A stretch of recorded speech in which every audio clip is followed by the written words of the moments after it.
საშინელება ხდება აქ. უპატრონოთ უპატრონოთ. აი ნახეთ რა მდგომარეობა. ვერც მანქანა დადის, ვერც ადამიანი და გადაადგილდება. უამინდობისა და გადაუღებელი თოვლის გამო დასავლეთ საქართველოში უმძიმესი ვითარებაა. მხოლოდ ორ რეგიონში, სამეგრელოსა და იმერეთში, შუქის 60,000 აბონენტს ამ დრომდე არ მიეწოდება. თან ეს იმ ფონზე, როდესაც ორი დღეა დაზიანებული გადამცემი ხაზების აღდგენა მიდის. პარალიზებულია გზები და ხალხი წინასახალწლოდ ფაქტობრივად სრულ იზოლაციაშია.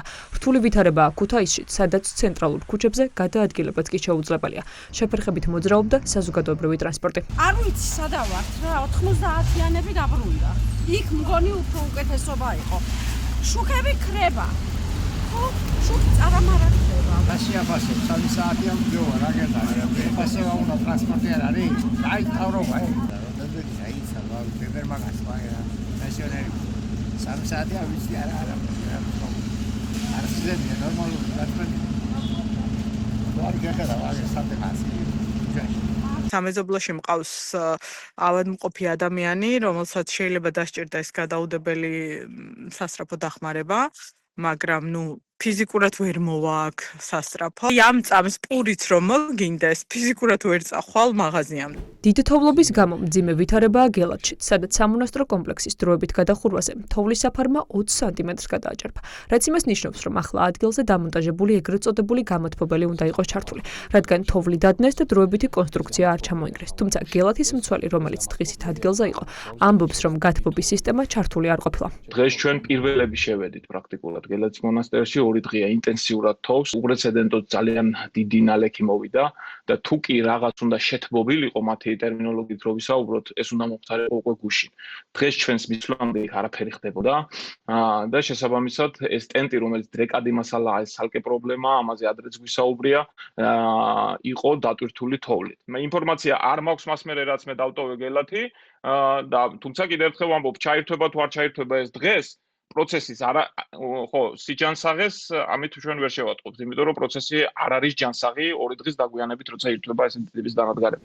მძიმე ვითარებაა სამეგრელოშიც, სადაც ამ დრომდე ასობით მოქალაქე შუქის და ბუნებრივი აირის გარეშეა დარჩენილი. ზუგდიდი, წალენჯიხა, ჩხოროწყუ, სენაკი ეს იმ ქალაქების მცირე ჩამონათვალია, სადაც დიდთოვლობამ პრობლემები შექმნა.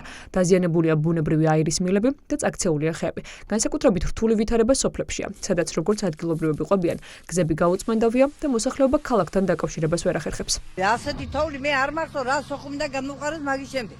ძალიან ცუდია, შუქი არ არის. წყალი კიდე რაღაცნაირად მოდის გაჭირებულა და ძალიან ცუდი პირობები გვაქვს. დამტრეული არის ხეები და ნავთობზე არის რა არის ახლა ის რო არ გაკეთდა დღეს, ათი არ იქნება მე მგონი დღეს. აი სახალხო პერიოდია რა. აბარა. რა თქმა უნდა დედა, ცუდა რაღაცა ხო გვინდა ჩვენ კიდე გაჭირებული. საბერიოში არის დიდი ძაბა რაღაც მოვიდა ეთყობა რაღაც ავარიული მომენტია და არა. აი ამდენ არ მოგეწოდებათ. დღეს და გუში. ინტერნეტი არ არის, ბანკები არ მუშაობს. ამბობენ რომ დღეს მეორე ნახევრისთვის იქნებაო და ნახოთ. რიკოძე მეორე დღეა გადაადგილება შეფერხებულია მსუბუქი ავტომობილებისთვის და პრობლემურია სატვირთოებისთვის. მძღოლები, რომლებსაც ტვირთი გადააქვთ, გაჩერებული არიან. არადაწესით ახალი წლის წინ დანიშნულების ადგილამდე მნიშვნელოვანი ტვირთი უნდა ჩავიდეს. საერთოდ ახლო არავინ არ მოდის. აი ხო ხედავთ, აი როგორც ავდგევართ, დღეს მეორე დღე ვდგევარ და ვეკითხები და არავინ არ მიპასუხებს. მივდიოდი ქუთაისში, გუშინ და ვერ ჩავედი ქუთაისამდე. აქა შემომაგდეს, აჰა ნახეთ, აბა ვეკითხები, გადავედი, ვაჩერებ პატრულსა ყველაფერი და არავინ არ აპასუხებს. გრედერი ჩამოვიდა, მოტრია და წავიდა, არც გახვედა. დადიან ასე ისე, ვერასუფთავებენ. არაფერს არ გვეუბნებიან აბსოლუტურად, ვდგევართ და ვდგევართ რა. გზები თუ იწმინდება გაჩვენ. ავი ჯერება აქა ჩანსვინე რამე გაწმინდა, არაფერი არ ჩანს. გასაკვალია და ყურადღებას არ გვაქცევს არავინ. ელექტროენერგია არ არის. რამდენი ხანია რაც გაიქცა? 12 საათს რო გამოიწვევი, შემდეგ თანდი არ არის. სტიქიას ებრძვიან აჭარაშიც. მაღალმთიან სოფლებში თოვლის საფარმა მეტრ ნახევარს გადააჭერბა. შავი ზღვის პირა ქალაქში კი რამდენიმე ბალიანი შტორმი დაფიქსირდა, რის გამოც ინფრასტრუქტურა დაზიანდა ბათუმის ბულვარში. ფიქსირებულია 7 ბალიანი შტორმი, აქედან გამომდინარე შეინიშნება გარკვეული დაზიანებები ინფრასტრუქტურის ნაწილში, განსაკუთრებით პრომინადის ნაწილში, სადაც ამოტანილია ქვაღორღი და ნატანი. აჭარის ავტომობილური გზების დეპარტამენტის 71 ერთეული სპეცტექნიკა მიმდინარე პერიოდში ახორციელებს თოვლის საფარისაგან გაწმენდის სამუშაოებს აჭარის მასშტაბით.